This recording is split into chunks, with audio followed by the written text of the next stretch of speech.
I don't know how well this is gonna video, guys, but in my aquatic system, I have like my own spider army. I got the pump off so there's no noise.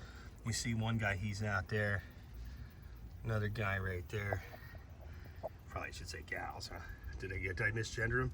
Here's another one. He or she is cruising this way. There's two more out there. There goes one. I think maybe you can see them better when they move. I don't know what species of spider these guys are. Let me see if I can get a better angle from the other side, but they love, here's a bunch more over here. Apparently they get along with each other.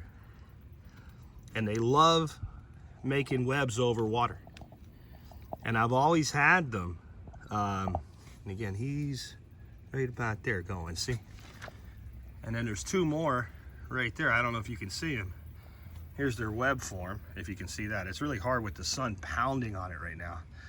But I've always had these guys here and there throughout my aquatic system. I'm sure I can find more if I look. But usually one here, one there type of thing. And they love nesting in this water spinach. Talk about food security, guys. How much food security is there right here? And this is one of these plants that I really encourage people to do aquatics just to be able to grow. That whole patch, all the way over there, that's 12 foot, coming around to about right there, because some of it's coming out of that ebb and flow bed too. But from about right there to all the way back here, this one pot right here, there's about a 2-gallon pot with my hand sitting in there right there. All of it's coming out of there. And there's another pot that's the majority of this side. So there's really 2 pots plus an ebb and flow bed making all this food. We can never eat all of it. I've talked about this before, but basically you use the greens like spinach. In other words, when you cook it very short term. You just kind of wilt it. And the stems, treat them more like green beans, but they don't take anywhere near as long to cook.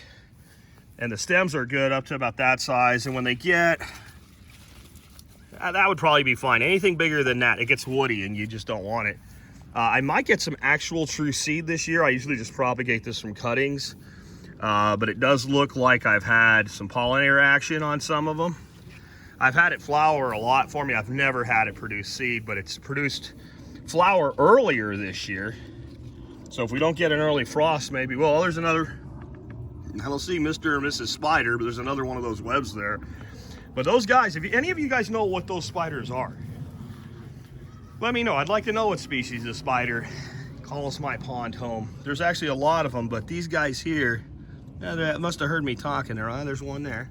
It's kind of a long body spider. I'll see if I can get a, instead of a video, maybe a still on one of them with it blown up. There's one right there on that leaf.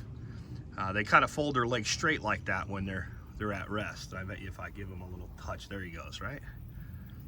Yeah, it's hard to see. Sorry about that, guys. I don't control the sun, but I'll see if I can get a good still on them.